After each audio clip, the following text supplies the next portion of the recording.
The man accused of raping 2 women in the Bronx. Investigators charged 28-year-old Deshaun Williams with a rape that happened in mid-September and a second rape from earlier this month. Police say in both crimes, Williams responded to an online post, then went to a hotel on Bruckner Boulevard. Prosecutors accuse him of taking out a weapon, removing cash, then raping the victim.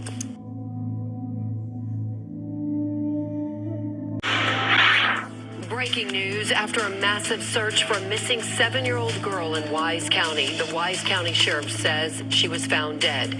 The sheriff says a delivery driver abducted her, murdered her, and has now confessed. Here for all North Texas, Fox 4 News starts now. Hello, everybody. I'm Heather Hayes. It appears a missing 7-year-old girl was murdered during a crime of opportunity. Athena Strand disappeared early Wednesday evening. The sheriff says her body was found today after evidence pointed to a delivery driver in the area Wednesday who the sheriff says kidnapped and killed her and confessed. Fox 4's Macy Jenkins has the breaking details out of Wise County. Macy. Hi, Heather. Well, we got that news just after 10 o'clock tonight during a press conference with Sheriff Lane Aiken here in Wise County. He says that the body of 7-year-old Athena Strand was found earlier this afternoon. Now, the information about that suspect is that he is a 31-year-old FedEx driver named Tanner Lynn Horner. He confessed to abducting and killing the girl. Sheriff Aiken says earlier that her body was recovered about 3 hours ago. Take a listen to the press conference. And continued good work by this investigative team, they were able to determine that the driver abducted Athena. And from the investigative standpoint, digitally as well as good old interviews, we think Athena died within just a very hour or so, the very hour or so after her departure from her home. Now, just before 5 o'clock this evening, we came across a section of County Road 4599, just south of Highway 114. Now, this is about 7 miles away from the Strand home. We saw several law enforcement agencies, including Wise County Sheriff's Office and Texas DPS. They were combing through a heavily brushed and wooded area, even looking into the ditches on the side of the road. Sheriff Aiken says information from interviews initially led them to that area, but it turns out that information was incorrect as her body was recovered elsewhere. Now, acting FBI agent in charge, Jim Dwyer, says it was digital evidence that led them to that FedEx driver, but he would not give specific details about that evidence. And officials would not comment on whether or not Athena was sexually assaulted, only saying that may come out later in the investigation. Sheriff Aiken. Strong police presence here today as the NYPD investigates whether this disturbing incident was a hate crime. Now, Jewish residents in this diverse community are shaken, especially since this comes amid a sharp rise in anti-Semitic incidents citywide. Police tell us about 4:30 p.m. Sunday outside the Island Kosher Market on Victory Boulevard in Staten Island, a 32-year-old Jewish man and his 7-year-old son were on the sidewalk, both wearing yarmulkes. Investigators say a dark sedan with no license plate drove by, and someone inside fired a pellet gun, hitting the father twice in the chest and the child near his ear. It's scary because you don't know when you're walking on the street, you don't know who could do it. Imagine if it was a real gun. I think it's very sad what happened to this father and son. Other shoppers here were surprised that an incident like this could happen here. But the NYPD tells us anti-Semitic incidents for the month of November citywide were up 125% over November 2021. To be honest with you, just very scary. This is a very peaceful neighborhood overall. Everyone is got very friendly Italian neighbors and black neighbors and Chinese neighbors and everybody, and we all get along great. The all-volunteer Staten Island Shmira Emergency Services team posted this wanted flyer asking for information. I myself, I always have to watch my back because I'm Jewish too, and I have to watch my back because you know how it is. Everybody, people are just crazy.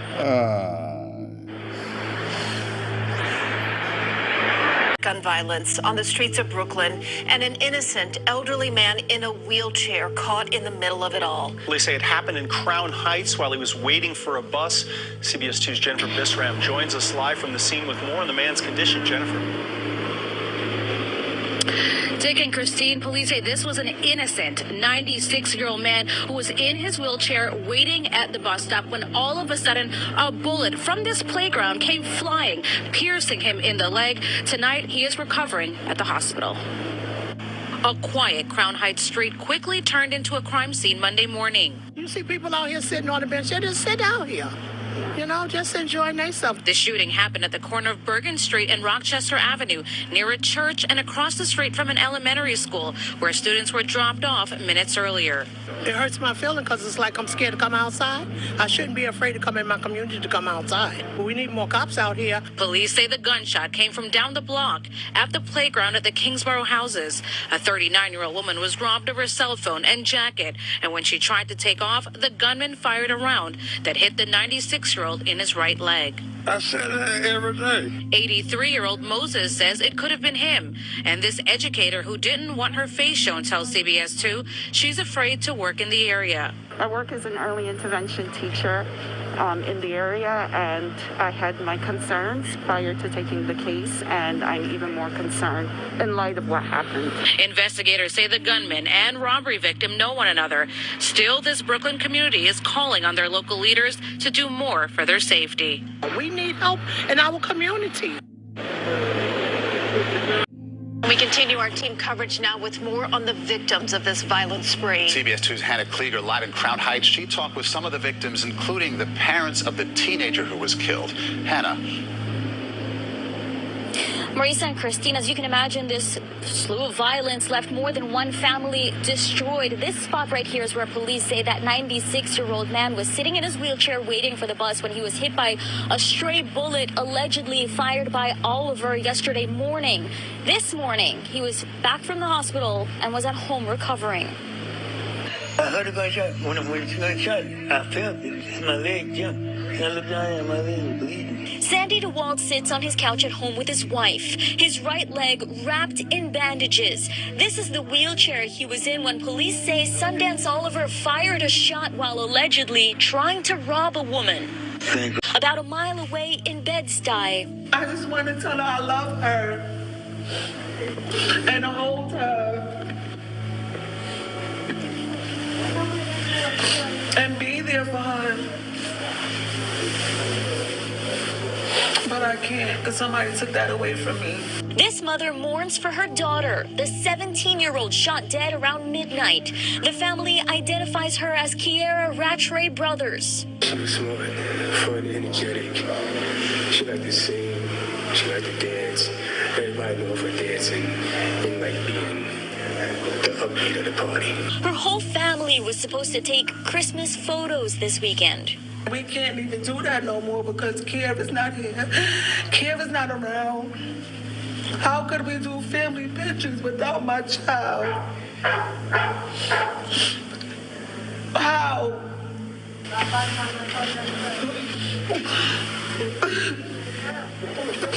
I just want my baby back. Now they're left to mourn the high school student and aspiring singer. Kira, we love you. Love you. I miss you. Dad, I'm sorry. I'm so sorry. And police have also released the identity of another man allegedly killed by Oliver. That's 21-year-old Kevon Langston, fatally shot yesterday afternoon on the Lower East Side. Investigators say both of the people that Oliver killed knew each other, but the family of that 17-year-old girl says they don't know about the connection. Maurice, Christine, back to you. To a developing story, 4 people are recovering at the hospital after getting shot outside a bodega in the Bronx. CBS 2's Kevin Rincon is in West Farms with more on the victims tonight. Maurice and Christine, tonight we're learning 3 of the victims are teenagers. The 4th, a man in his 60s. Now, luckily, they're all expected to survive, but the brazenness of this shooting has this community on edge. Shell casings littered the front of the Happy Convenience store on East 180th Street. The sidewalk out in front, stretching down to a corner bodega, were closed off for hours as police worked to investigate a quadruple shooting. Cops say the victims were standing outside when they were approached by 2 men. One of them opened fire before they ran away.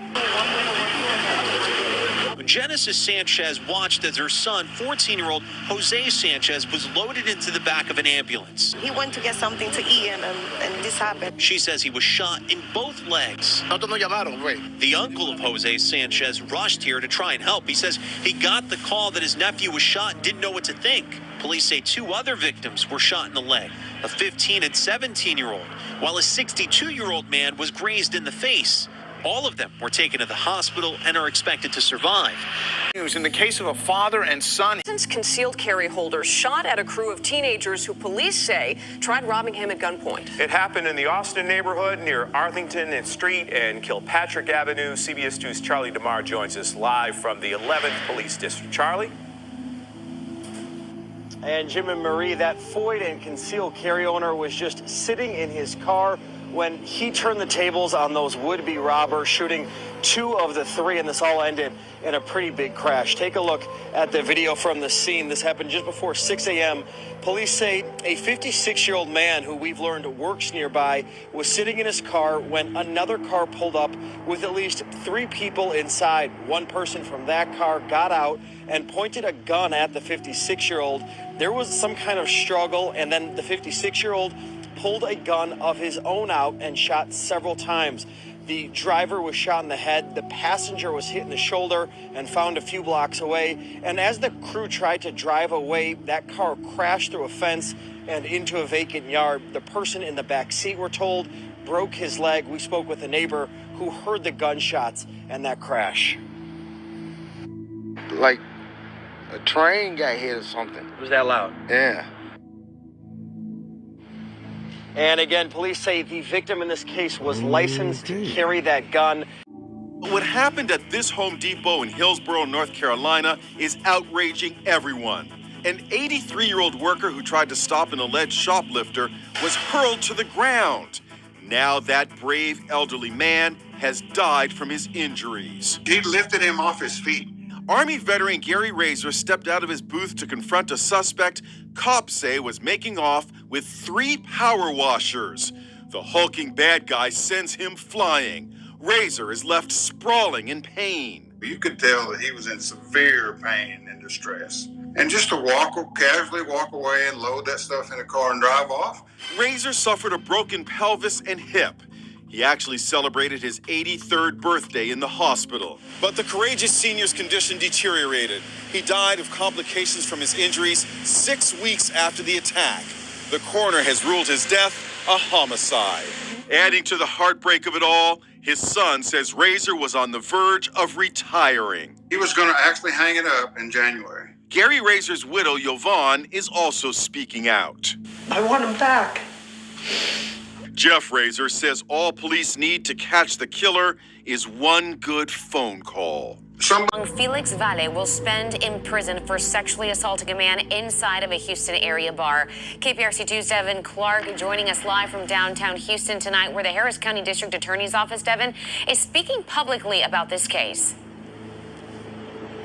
Daniela, prosecutors proved that brutal attack lasted longer than 20 minutes. It involved a beatdown with a bar stool, a gun, sodomy. One of the people involved handed down a hefty sentence today, a second soon to meet her fate. There's just no motive that could explain the behavior of the defendants. The details are chilling. On the night of the freeze in Houston, when pipes were bursting and power was out, at the Fountainhead Bar off of LN 1960. Our victim and other friends that in the bar were attacked. The culprits, Felix Valle and Ariel Cordoba, a couple who tried to convince the victim to pay for sex with Cordoba, but he refused. They broke items on him, used a gun, shots were fired, and he sustained serious life-threatening injuries. It was a prolonged attack that lasted more than 20 minutes before officials arrived and arrested the couple. The bar stool was used because it was broken over the head of the victim as he's there unconscious on the floor. Additionally, he was nearly kicked to death. While the victim was unconscious, Vale, who has a lengthy violent criminal history, also sodomized him. Sexual violence affects men too. 1 in 4 men in this country will experience contact sexual violence in their lifetime. Trauma therapist Chow Wen says the residual effects of sexual violence are the same for men and women. PTSD, anxiety, depression, withdrawal, isolation. So we need to talk about it and normalize these conversations.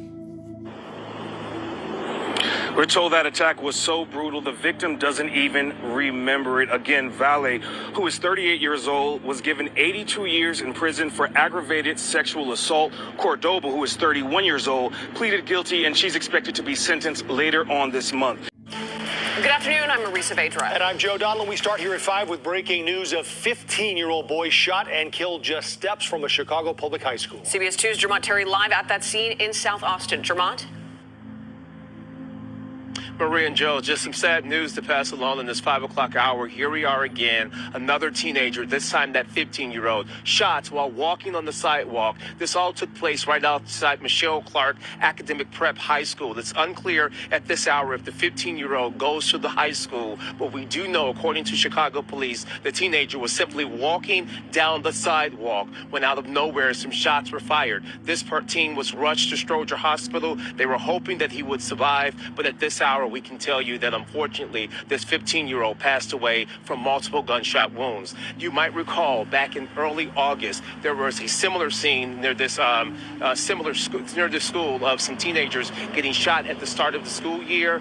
So this is not unfamiliar for those in this area. Chicago police are going to brief us momentarily at 6 o'clock from the 15th Police District on the circumstances that led to this 15-year-old getting shot and killed here. We're again waiting to find out if the 15 still on the edge. Matter of fact, students here at Michelle Clark High School were dismissed out of the back of the school simply for their safety. This as a community continues to remember Kevin Davis Jr. Many students aren't having a whole lot to say about him except that he will be missed.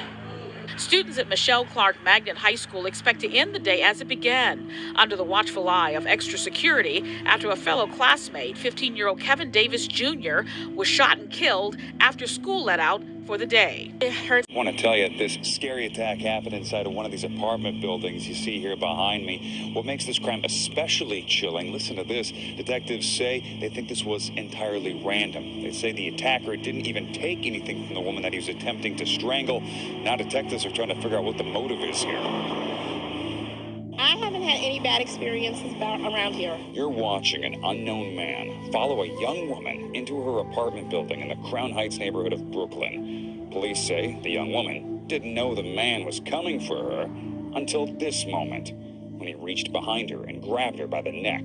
Very disconcerting. I come in and out of, a building over here every day, with a child. This frightening attack happened late Tuesday night on December 6th around 11:30 p.m. inside an apartment building along Washington Avenue and Montgomery Street. Police say the woman struggled against the man as she tried to fight him off. It wasn't until she started screaming at the top of her lungs that the suspect ran away.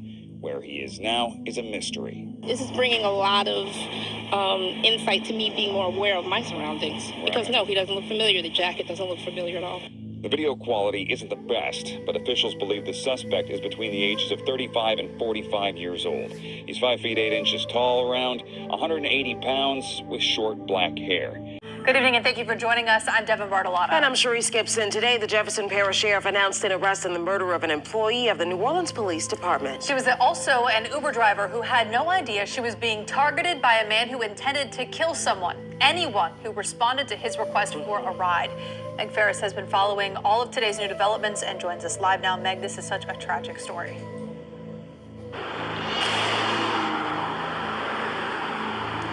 Well, I want to read to you a tweet by Wendell Pierce. It says, Yolanda Dillon, my church member for decades, a woman with a heart of gold and a deep love of God, was murdered yesterday. The murderous violence of New Orleans and this country has come even closer to me personally. We are in crisis.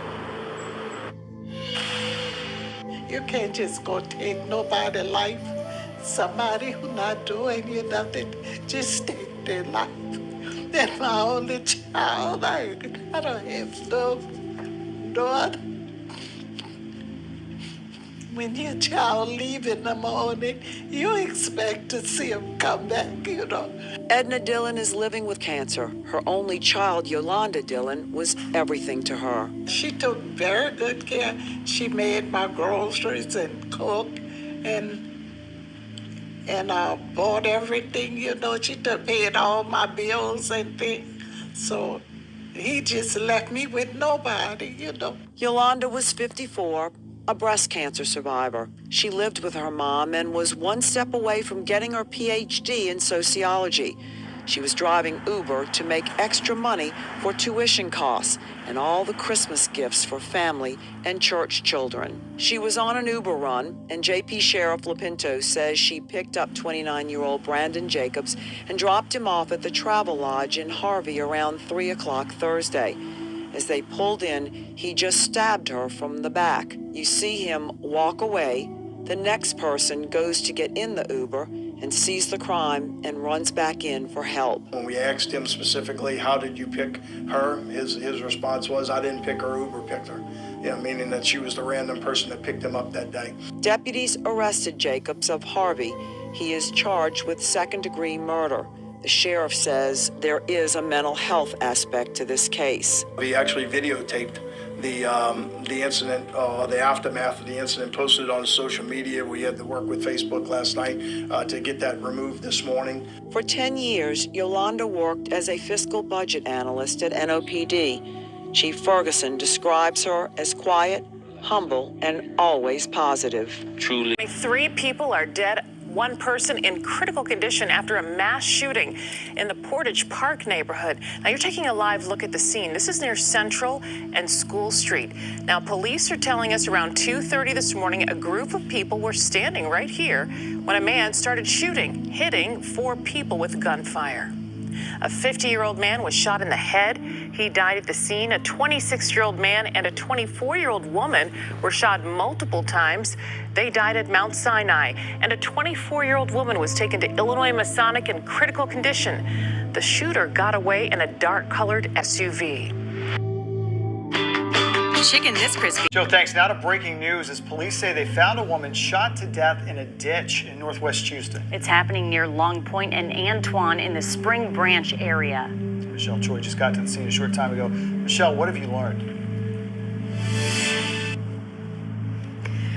Well, Dave and Steph, we understand homicide investigators with HPD are on their way. You can see behind me, this is a very active scene. Now, this all happened not too long ago, just before 4 this morning. Take a look. You can see the scene right now. Police say they got calls about several shots being fired in this neighborhood. In fact, we're told responding officers heard the gunshots too. And when they got here, well, they found a woman in a ditch shot here along Sears Street.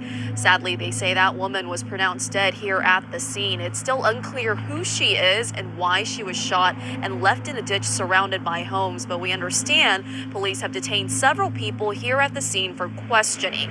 No word yet, though, if they have anything to do with the actual shooting. Now, officers have also located multiple firearms, bullet casings, and a car with bullet holes in it, but we're not sure where exactly that car was found. Now, obviously, still a lot of questions this morning. We're, of course, working to learn more details, including any information about the possible shooter from Homicide Investigators. Stabbed and killed inside of her apartment in Harlem, and that killer still on the loose tonight. Eyewitness News reporter Lucy Yang live at the scene right now with what we know. Lucy. Well, Mike, police are guarding the entrance to 2306 Adam Clayton Powell Boulevard behind me after a woman was stabbed inside the building. It is still an active crime scene. We're told the victim was stabbed in the neck. By the time she was rushed to Harlem Hospital, it was too late. The attack would claim her life.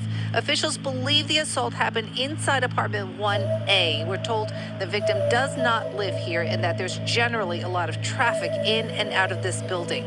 911 was called around 5:40 this afternoon. Police responded quickly and found the bleeding victim. We spoke with an anti-violence community group just a short while ago. They tell me they were at the hospital when they learned the young woman had died. That broke my heart. I'm a mother and a grandmother. A lot of my team members are parents, and even if they're not, they parent the kids that come to us, and it's hurtful when a young person like that has lost life in the way that she lost life. Now, according to the community group, the victim was a young teenager. They have spoken with her family. We are waiting to learn more about her and the circumstances that prompted the stabbing. No arrest at this hour.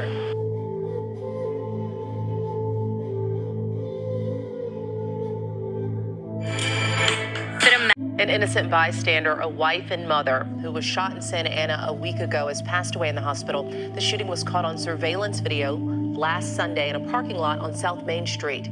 You can see people get out of a white sedan and suddenly open fire on two young men. They were not hurt, but the victim, 36-year-old Maria Del Refugo Mora, was struck by the gunfire. She passed away on Friday. Police believe this could be gang-related. They want witnesses or anyone with information to come forward. Mora leaves behind a husband and 3 children. A GoFundMe page has now been set up to help her family. Hello, I'm Mark Brown. A father and daughter found dead inside an apartment in Chatham. Tonight, we are learning how the actions of a toddler who was not hurt helped lead police to that grisly scene. CBS 2's Charlie DeMar live outside CPD's 6th District. Charlie? And Joe Marie, Giovanni Jenkins, her co-worker, said they got concerned when she didn't come to work today. They called police, and that's when officers made that gruesome discovery. Tonight, Chicago police removed bags of evidence from the apartment Giovanni Jenkins shared with her father. He was 79. Curtis, a loving father. Giovanni's mother passed when she was a baby, and Curtis raised her and loving, and they had a great bond. Also inside the apartment was Jenkins' 2-year-old son. He was unharmed. I'm actually the one that called the well-being check on her. Co-worker Nicole Worth says Jenkins worked as a medical assistant at Holy Cross Hospital, but when she didn't show up, Worth FaceTimed Jenkins' phone, and her 2-year-old son answered. After a certain amount of time, you realize nobody's coming to check on the baby, nobody's talking to the baby. Like, I could see that he had no clothes on, he was just in a diaper, so now something's wrong. Worth called police to the apartment on Drexel near 81st for a well-being check. That's when officers found the bodies. Police say they were shot. Raising her child, doing good for herself, and for someone to take her life like she's trash, you got to be some kind of monster. The 2-year-old was taken to the hospital as a precaution. We got the baby. At least nothing happens to the baby. For them to take her away from her son, that's all the baby knows. Police are calling this a targeted incident, but so far, no one is in custody. We are live tonight from CPD's 6th District. Charlie DeMar, CBS 2 News. Joe Marie. Heartbreaking. Charlie, thank you very much.